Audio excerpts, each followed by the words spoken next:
Long ago, you needed our help, Stygian. But instead of listening, we turned our backs on you. Pride clouded my judgment. I owe you an apology. A lesson about forgiveness. People could really learn something from this show. Wonder what's going on in the fandom. She did what? Kick her from the fandom and burn her like a witch. Oh, wait. If she's kicked from the fandom, then how can you burn her? Then burn her like a witch, then kick her from the fandom. Yeah, that's what I said.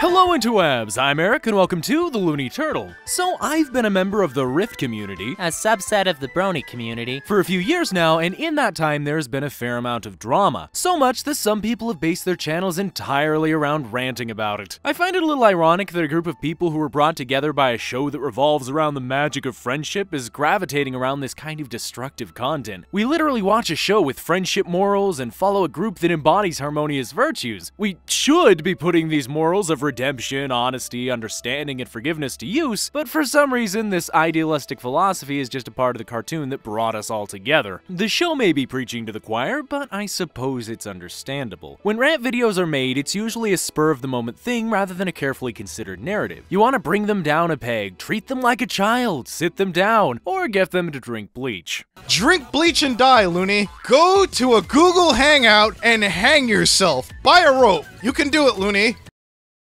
Everything will eventually rot away. In fact, you could stop the pain this very moment by putting a bullet straight through your head.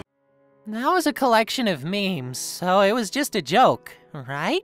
Nope. If this was the friendly, joking use of a meme, then it would have been implemented in a joking manner. But this video was made with intent. He genuinely hates my guts and wanted me dead because my first attempt at running a Skype group didn't end very well for him. This person wasn't wrong for getting so passionate. From his perspective, I was trying to screw with him, when in reality I was trying to help him. Miscommunication and assumptions led to this video, and he eventually apologized for being so rude. Now, I'm not going to say who this person is for two reasons. For one, I don't want my audience to flood his channel with hate. What if you tell them really nicely not to hate him? I can tell them anything, but do people always listen? Good point. I'm also gonna review the comments before they get published. Good. The second reason is because I don't support his content. If I don't support something, then I don't want to make it easy for my viewers to find it. All publicity is good publicity, after all. That being said, I bring this person up as an example of how heated and destructive a rant video can be. Not only was he burning a bridge at this point, but he also wasn't pointing out the problem in a meaningful way. When you yell at people, they tend to shut down or start shouting back, primarily because our fight or flight instincts start to kick in. Someone yelling at you or a friend can be like a threat on their very lives, and when lives are on the lines, we tend to be very irrational. Well, how's this even a problem? What does a rant video accomplish in the long run? It makes me feel better. But what about the target? How will they improve when your video about them results in them either shutting down or trying to justify their actions? Because they'll lose their friends and know that they need to do better? That's incentive, but what measures were made to ensure that they understand and correct their mistakes? And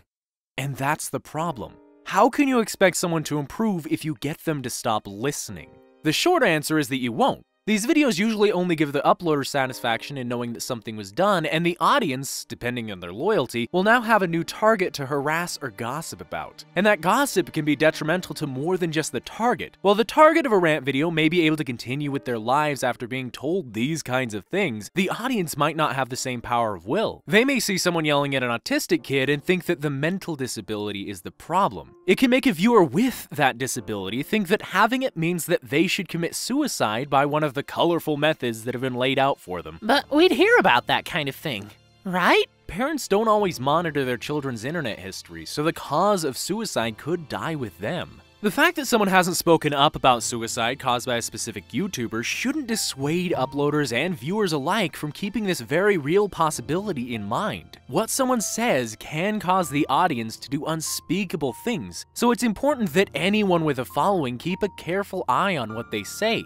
And if they don't, then the more dedicated viewers need to make it known that these kinds of claims are unacceptable. What I would prefer to see, and what I think would do a lot more good than damage, is a constructive discussion video as opposed to these hate-filled rants. How would you make one of those? Well, the uploader needs to do 3 things: give context, acknowledge the mistakes that were made, and supply a solution for the people involved. Rather than trying to take them down a peg, approach it like you're a friend with genuine concerns about the other person's well-being and show them a level of understanding. Give them the benefit of the doubt if you don't have all the facts. Point out the mistakes that were made by everyone involved in the conflict. That way, your target won't immediately shut down and has the opportunity to learn and grow. This can also help the audience as well because, just like with My Little Pony, they'll be able to see how some approaches can work and fail without having to experience them directly. Well, what if someone did something unforgivable? Did they admit to it? Yeah. Do they regret their actions?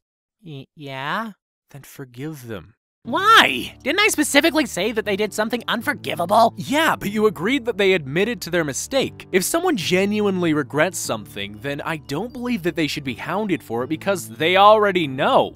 They can correct a mistake that they themselves have identified. If they didn't hit the nail on the coffin, then I'd explain what the real problem was, but if they already know, then what's the use in yelling at them? It makes me feel better? But it only makes someone who feels terrible feel even worse. Tell me, when you were in school, did a teacher ever scold you for getting an A+ on a test? No, I'm a turtle.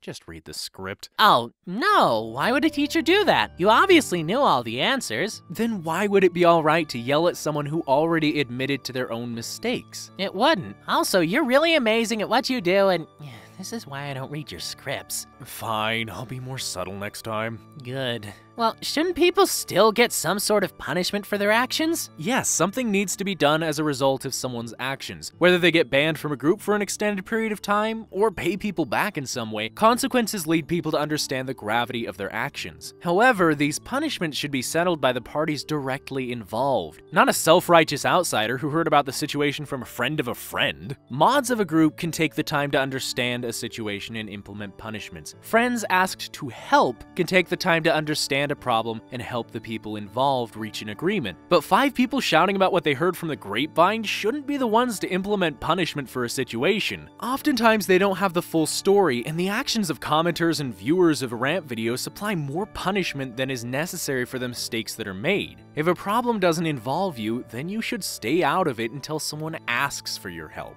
But with that said, people enjoy watching and creating rant videos, so this video isn't likely to cause widespread change. I've just had a few things on my mind for a while, and I thought I might as well share my thoughts in a video. Feel free to share your thoughts in the comments below, become a member of our Loonification squad today by ringing that bell, and if you really enjoy my content, then consider becoming a Patreon today. With all that said, I hope you all enjoyed this video, and I will see all of you in the next video.